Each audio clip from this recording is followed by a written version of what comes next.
I am sitting here with Chris, and there was one of the persons from the community that sent me an article about you, and I have for several years collected success stories because the hope that you can become better is so important. So I have interviewed not a few, but several people about their recovery or in how they become better, their thoughts and belief Yeah. in uh, getting better from Parkinson's. So I thought that you were a really good candidate to this. So, Chris, with your own words, give a short presentation of yourself. I will with joy, okay? Because one of the difficulties we have as individuals is being able to spread the word, because you get, in most cases, barriers put in front of you rather than supportive structures. Um, okay, Chris Lacey. I live in Tasmania, a beautiful little island south of the mainland of Australia. It's a magic place. This Parkinson's came on me when I was in my 40s and 50s. Being able to look back, right? I didn't know it at the time, but being able to look back from the perspective of not having it anymore, working with my family, I'm quite certain that some of the early signs of it, which weren't physical movement related, they were psychological deficits, things like depression and anxiety, increasing anxiety and so on. Just like John Pepper describes, actually, much of it. And that takes me back, certainly in my 40s, some of that began happening, early 40s.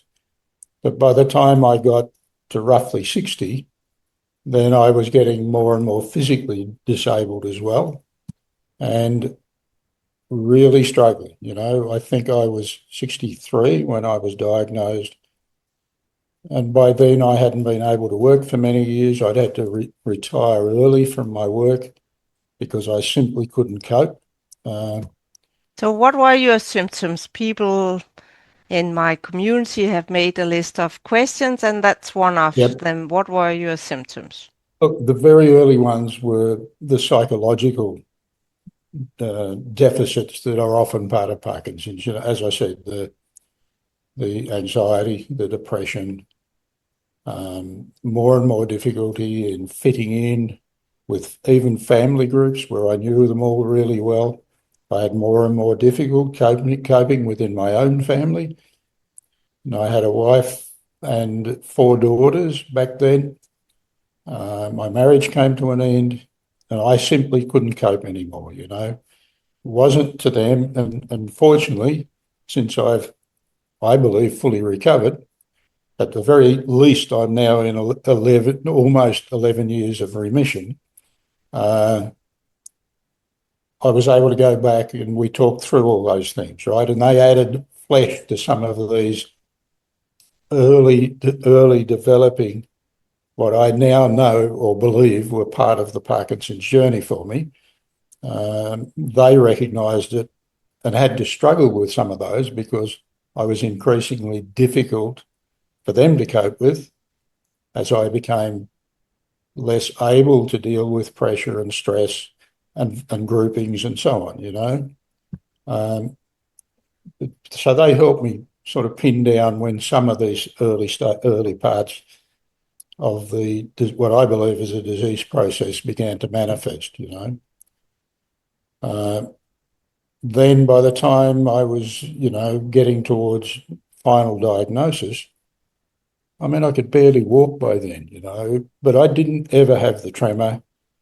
And that's why I believe my GPs of the time just didn't recognise it, not only as not being Parkinson's, but they didn't even recognise it that it was neurological. They couldn't fathom it at all.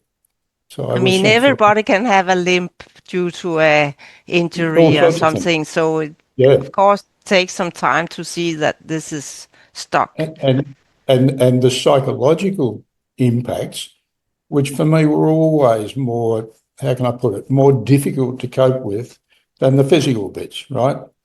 I mean, I could walk lopsided and I didn't care if people laughed at me.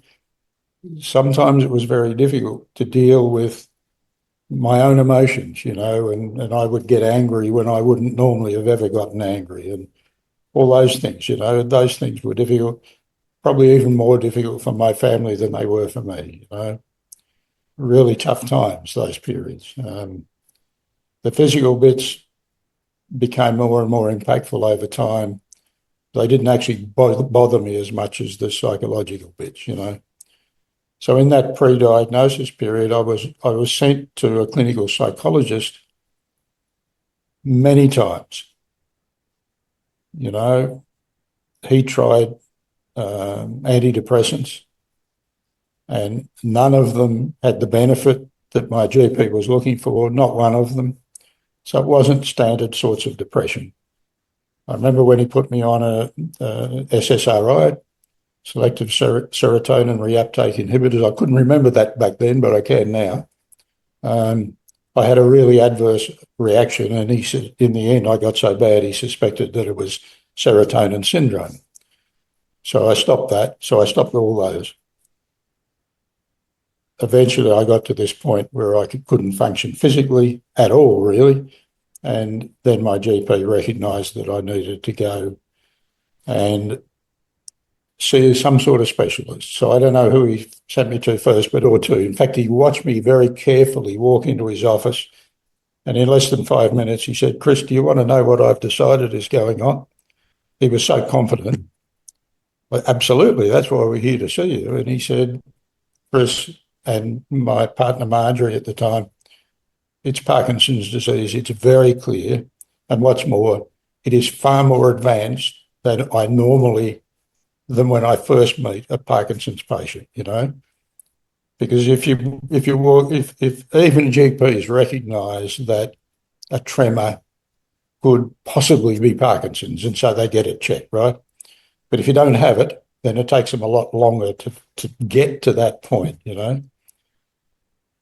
So What did you feel when he said that? joyous. That might Because seem you have strange. finally found. Absolutely not. And would you believe I wanted to see him after I threw all my medication away.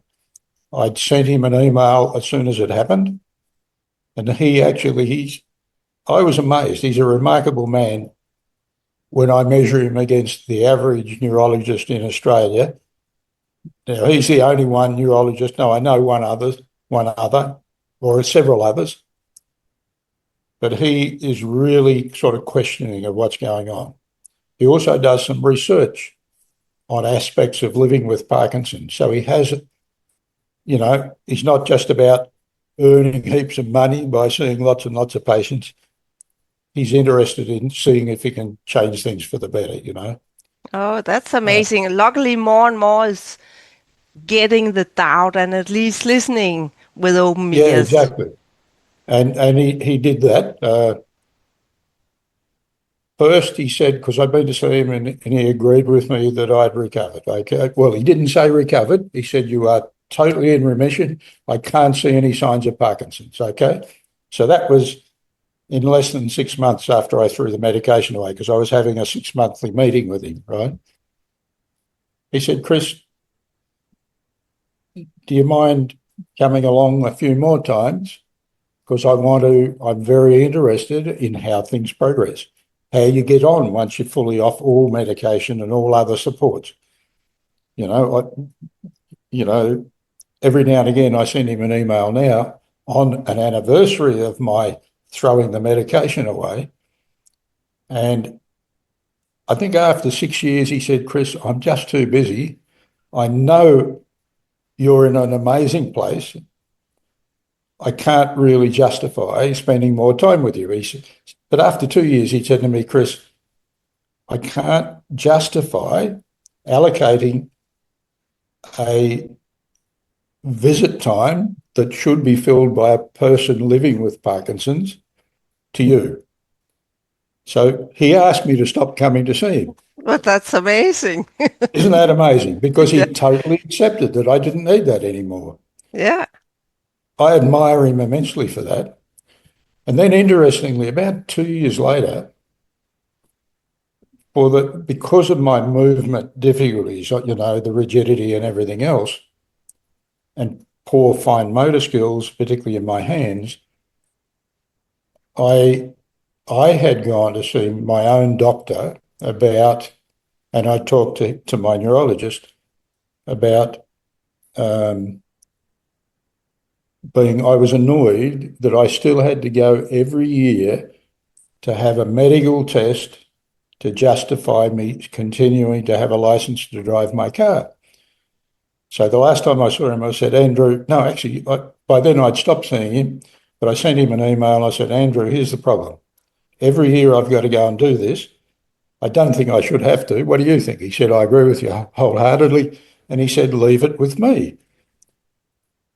A couple of days later, not that day, but a couple of days later, because he is a busy neurologist, I got this email, and in it he'd filled out the medical form that I had to fill out or get my GP to fill out every year to justify me continuing to have a license. He wrote in this, not that Chris no longer needs it, he put in recovered. Yeah, amazing. I So saw he that. actually wrote as the reason the hours I put in. But once I got to a point of kind of being absolutely certain that I didn't have Parkinson's anymore, that at the very least I was in remission. I mean, I believe that it was more than just remission. And after almost 11 years, I think I can confidently say that I've fully recovered, right? Yeah, so how long did that take from you made your first piece For of chess the woodwork, until you say, now I'm back to good health again? would you believe it took me 2,500 hours I of believe work, that. of But working how much was that in months? about 15 months. 15 months. About 15. The reason after that 2,500 hours, actually a little bit before that, maybe about 3 or 4 weeks before that, I suddenly had someone point out to me, because the thing that I had major trouble with was this coordination of my hands, right? And my therapy was built around targeting that, which I believe was the most significant physical deficit that I had as a result of Parkinson.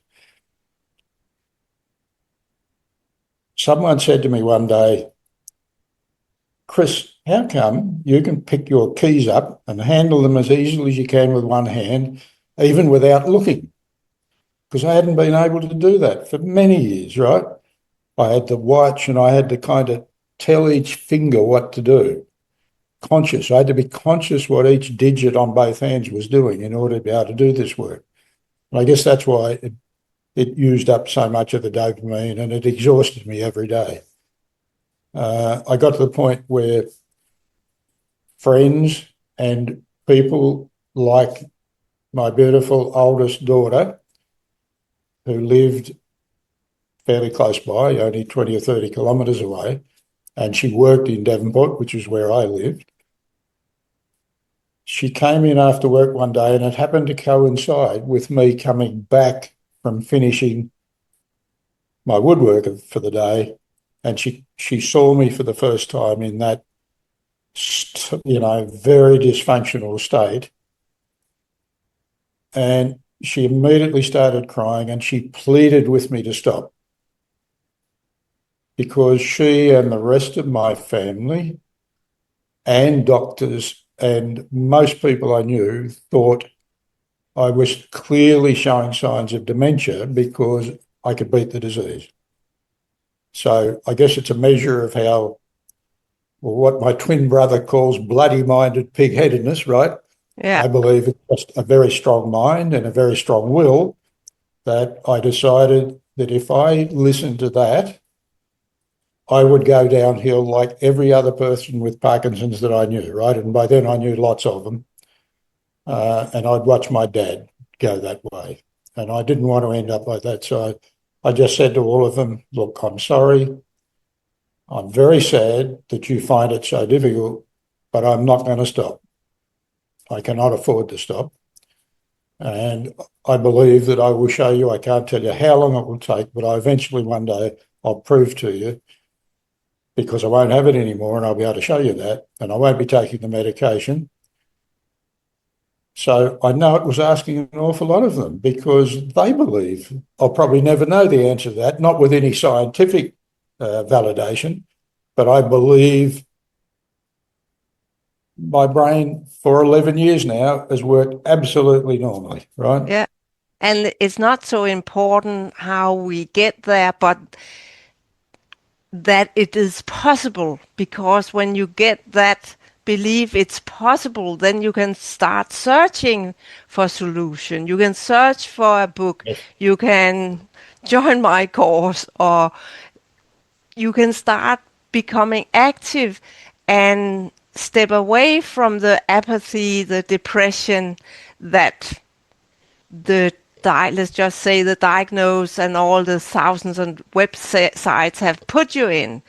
It's a sort of a And hypnosis that you can do nothing, but there's a ton of no. things you can do.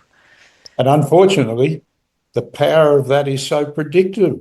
So most, unfortunately, if you don't fully accept that, then you are a very rare person with Parkinson's, because the vast majority of the population who are diagnosed with it, they don't see any other option, and very many of them don't have anyone around in their family who really questions the mainstream medical model of not only Parkinson's, but lots of these serious illnesses, And you can say it's one of, I didn't quite get it in the start, but I definitely get it now, that one of the things people on my courses and communities say, that meeting like-minded, it's such a big thing, that they have finally found a flock of people, a herd that have similar opinions.